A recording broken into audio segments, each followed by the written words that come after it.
अरब सागर में तैरते 5 शिवलिंगों का सबसे बड़ा रहस्य। एक ऐसा अनोखा शिवलिंग जो स्वयं अरब सागर में है। अरब सागर की लहरें शिवलिंग का जलाभिषेक करती हैं। आज हम आपको बताएंगे इस खास शिवलिंग से जुड़े कुछ खास रहस्य और ये भी बताएंगे कि आखिर ये इतना दिलचस्प क्यों है। गुजरात के भावनगर में कोलियाक के तट से 3 किलोमीटर अंदर अरब सागर में स्थित हैं निष्कलंक महादेव। यहाँ पर अरब सागर की लहरें रोज शिवलिंगों का अभिषेक करती हैं। लोग पानी में पैदल चलकर ही इस मंदिर के दर्शन करने आते हैं। इसके लिए उन्हें ज्वार के उतरने का इंतजार करना पड़ता है। भारी ज्वार के वक्त केवल मंदिर की पताका और खंभा ही नजर आता है, जिसे देखकर कोई भी अंदाजा नहीं लगा सकता कि आखिर पानी के नीचे समुद्र में महादेव का प्राचीन मंदिर स्थित है। यहाँ पर शिव जी के 5 स्वयंभू शिवलिंग हैं। अब ये 5 शिवलिंग यहाँ आए कैसे? दोस्तों, इस मंदिर का इतिहास महाभारत काल से जुड़ा है। महाभारत के युद्ध में पांडवों ने कौरवों को मारकर युद्ध जीता था, लेकिन युद्ध समाप्ति के पश्चात पांडव ये जानकर बड़े दुखी हुए कि उन्हें अपने ही सगे संबंधियों की हत्या का पाप लगा है। इस पाप से छुटकारा पाने के लिए पांडव भगवान श्री कृष्ण से मिले। पाप से मुक्ति के लिए श्री कृष्ण ने पांडवों को एक काला ध्वज और एक काली गाय सौंपी और पांडवों को गाय का अनुसरण करने को कहा। यह भी बताया कि जब ध्वज और गाय दोनों का रंग काले से सफेद हो जाए तो समझ लेना कि तुम्हें पाप से मुक्ति मिल चुकी है। साथ ही श्री कृष्ण ने उनसे ये भी कहा कि जिस जगह ऐसा हो वहां पर तुम सब भगवान शिव की तपस्या करना।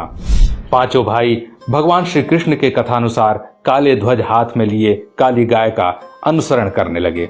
इस क्रम में वो कई दिनों तक लगभग हर जगह से गुजरते रहे, लेकिन गाय और ध्वज का रंग नहीं बदला। लेकिन जब वो वर्तमान गुजरात में स्थित कोलियाक तट पर पहुंचे तो गाय और ध्वजा का रंग एकदम से सफेद हो गया। इससे पांचों पांडव बहुत खुश हुए और वहीं पर उन्होंने भगवान शिव का ध्यान करते हुए तपस्या करना शुरू कर दिया। भगवान भोलेनाथ ने उनकी तपस्या से खुश होकर पांचों भाइयों को लिंग के रूप में अलग अलग दर्शन दिए। वो 5 शिवलिंग अभी भी वहीं स्थित हैं। 5 शिवलिंग के सामने नंदी की प्रतिमा भी है और 5 शिवलिंग एक वर्गाकार चबूतरे पर बने हुए हैं। ये कोलियाक समुद्र तट से पूर्व की ओर 3 किलोमीटर अंदर अरब सागर में स्थित है। इस चबूतरे पर एक छोटा सा पानी का तालाब भी है, जिसे पांडव तालाब कहते हैं। श्रद्धालु पहले इसमें अपने हाथ पांव धोते हैं और फिर शिवलिंगों की पूजा अर्चना करते हैं, क्योंकि यहाँ आकर पांडवों को अपने भाइयों के कलंक से मुक्ति मिली थी। इसलिए इस खास मंदिर का नाम भी निष्कलंक महादेव मंदिर है। भादो महीने के अमावस को यहाँ पर मेला लगता है, जिसे भाद्रवी भी कहा जाता है, और अमावस्या के दिन इस मंदिर में भक्तों की विशेष भीड़ रहती है।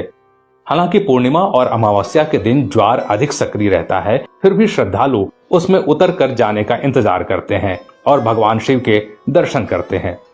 कहते हैं दोस्तों कि जब आप समुद्र तट से देखेंगे तो सिर्फ और सिर्फ आपको समुद्र के ऊपर पताका और एक खंभा दिखेगा, लेकिन जैसे ही ज्वार हटता है वो शिवलिंग और साथ ही साथ वो चबूतरा स्पष्ट रूप से दिखाई देने लगता है। दोस्तों, ऐसा भी माना जाता है कि आज तक समुद्र की लहरें न ही उस पताका को हिला पाई और न ही खंभे को और न ही शिवलिंग को, क्योंकि अरब सागर स्वयं भगवान शिव का जलाभिषेक करता है। तो दोस्तों, अगर ऐसे में भविष्य में आपको इस खास मंदिर में जाने का अवसर मिले तो इस अवसर को चूकिएगा मत, या कभी आप गुजरात घूमने जाएं तो इस मंदिर के दर्शन अवश्य कीजिएगा, जिसे निष्कलंक महादेव के नाम से जाना